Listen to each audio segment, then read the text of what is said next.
Bengali study গাইডের পক্ষ থেকে সকলকে স্বাগত। আজ আমার নিবেদন রবীন্দ্রনাথ ঠাকুরের লেখা গল্প স্বল্প গ্রন্থের অন্তর্গত রাজার বাড়ি গল্পটি। কুসমি জিজ্ঞেস করলে, দাদামশাই, ইরু মাসির বোধহয় খুব বুদ্ধি ছিল। ছিল বই কি, তোর চেয়ে বেশি ছিল। থমকে গেল কুসমি। অল্প একটু দীর্ঘ নিঃশ্বাস ফেলে বললে, ও তাই বুঝি তোমাকে এত করে বশ করেছিলেন? তুই যে উল্টো কথা বললি, বুদ্ধি দিয়ে কেউ কাউকে বশ করে? তবে করে অবুদ্ধি দিয়ে। সকলের মধ্যে এক জায়গায় বাসা করে থাকে একটা বোকা। সেইখানে ভালো করে বোকামি চালাতে পারলে মানুষকে বশ করা সহজ হয়। তাই তো ভালোবাসাকে বলে মন ভোলানো। কেমন করে করতে হয় বলো না? কিচ্ছু জানি নে, কী যে হয় সেই কথাই জানি। তাই তো বলতে চাচ্ছিলুম। আচ্ছা বলো, আমার একটা কাঁচা মেয়ে আছে, আমি সপ্তাহতেই বোকা হয়ে যাই। ইরু ওইখানেই পেয়ে বসেছিল। সে আমাকে কথায় কথায় কেবল তাক লাগিয়ে দিত। কিন্তু ইরু মাসি তো তোমার চেয়ে ছোট ছিলেন, অন্তত বছরখানেক ছোট। কিন্তু আমি তার বয়সের নাগাল পেতুম না। এমন করে আমাকে চালাতো যেন আমার দুধে দাঁত ওঠেনি। তার কাছে আমি হাঁ করেই থাকতুম। ভারী মজা। মজা বই কি, তার কোনো এক সাতমহল রাজবাড়ি নিয়ে সে আমাকে ছটফটিয়ে তুলেছিল। কোনো ঠিকানা পায়নি, একমাত্র সেই জানত রাজার বাড়ির সন্ধান। আমি পড়তুম 3 নম্বর রিডার। মাস্টারমশাইকে জিজ্ঞেস করেছি। মাস্টারমশাই হেসে আমার কান ধরে টেনে দিয়েছেন। জিজ্ঞেস করেছি ইরুকে, রাজবাড়িটা কোথায় বলো না? সে চোখ দুটো এতখানি করে বলতো, এই বাড়িতেই। আমি তার মুখের দিকে চেয়ে থাকতুম হাঁ করে। বলতুম, এই বাড়িতেই? কোনখানে, আমাকে দেখিয়ে দাও না। সে বলতো, মন্তর না জানলে দেখবে কি করে? আমি বলতুম, মন্তর আমাকে বলে দাও না, আমি তোমাকে আমার কাঁচা আম কাটা ঝিনুকটা দেব। সে বলতো, মন্তর বলে দিতে মানা আছে। আমি জিজ্ঞেস করতুম, বলে দিলে কি হয়? সে কেবল বলতো, ও বাবা। কি যে হয় জানাই হলো না। তার ভঙ্গি দেখে গা শিউরে উঠত। ঠিক করেছিলুম একদিন যখন ইরু রাজবাড়িতে যাবে, আমি লুকিয়ে লুকিয়ে তার পিছনে পিছনে। কিন্তু সে যেত রাজবাড়িতে, আমি যখন যেতুম স্কুলে। একদিন জিজ্ঞেস করেছিলুম, অন্য সময় গেলে কি হয়? আবার সেই ও বাবা। পিড়াপিড়ি করতে সাহসে কুলাতো না। আমাকে তাক লাগিয়ে দিয়ে নিজেকেই ইরু খুব একটা কিছু মনে করত। হয়তো একদিন স্কুল থেকে আসতেই সে বলে উঠেছে, ও সে কি পেল্লায় কাণ্ড। ব্যস্ত হয়ে জিজ্ঞেস করেছি, কি কাণ্ড? সে বলেছে, বলবো না। ভালোই করত, কানে শুনতুম কি একটা কাণ্ড। মনে বারবার রয়ে যেত পেল্লায় কাণ্ড। ইরু গিয়েছে হন্তদন্তর মাঠে। যখন আমি ঘুমোতুম, সেখানে পক্ষীরাজ ঘোড়া চড়ে বেড়ায়। মানুষকে কাছে পেলেই সে একবারে উড়িয়ে নিয়ে যায় মেঘের মধ্যে। আমি হাততালি দিয়ে বলে উঠতুম, সে তো বেশ মজা। সে বলতো, মজা বই কি, ও বাবা। কি বিপদ ঘটতে পারে শোনা হয়নি। চুপ করে গেছি মুখের ভঙ্গি দেখে। ইরু দেখেছে পরীদের ঘরকন্না। সে বেশি দূরে নয়।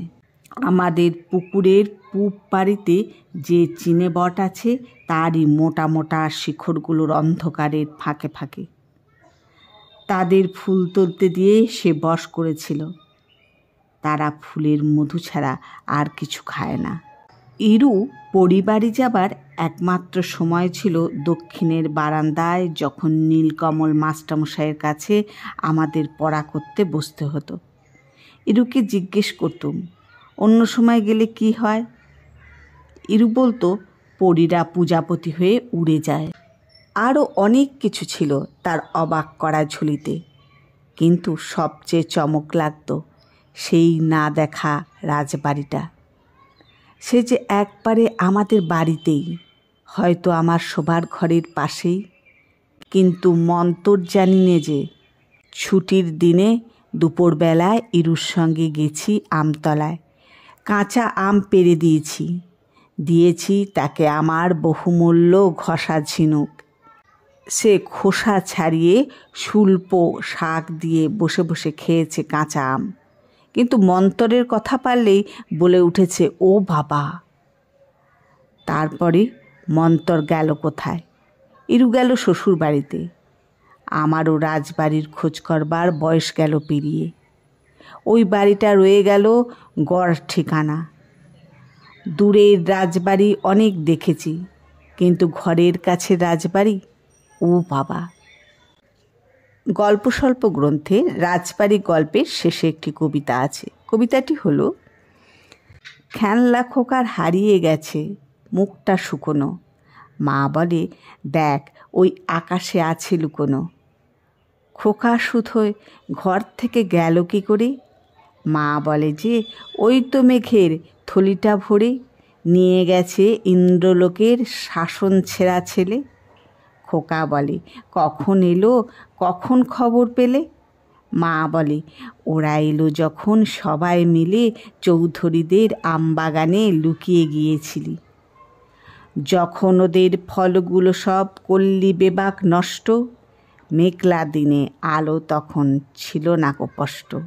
গাছের ছাওয়ায় চাদর দিয়ে এসেছে মুখ ঢেকে, কেউ আমরা জানি নে তো কজন তারা কে। কুকুরটাও ঘুমোচ্ছিল লেজেতে মুখ গুজে, সেই সুযোগে চুপি চুপি গিয়েছে ঘর খুঁজে।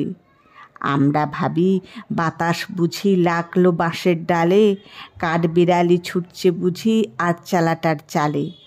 তখন দিঘির বাঁধ ছাপিয়ে ছুটছে মাঠে জল, মাছ ধরতে হো হো রবে ছুটছে মেয়ের দল। তালের আগা ঝড়ের তারায় শূন্যে মাথা কেটে, মেঘের ডাকে জানলাগুলো খড়খড়িয়ে ওঠে। ভেবেছিলুম শান্ত হয়ে পড়ছো ক্লাসে তুমি, জানি নে তো কখন এমন শিখেছ দুষ্টুমি। খোকা বলে ওই যে তোমার ইন্দ্রলোকের ছেলে, তাদের কেন এমনতর দুষ্টুমিতে পেলে? ওরা যখন নেমে আসে আমবাগানের পরে, ডাল ভাঙে তার ফল ছেড়ে আর কি কাণ্ডটাই করে। আসল কথা, বাদল যেদিন বুনে লাগায় দোল, ডালপালায় লতা পাতায় বাঁধায় গণ্ডগোল, সেদিন ওরা পড়াশোনায় মন দিতে কি পারে?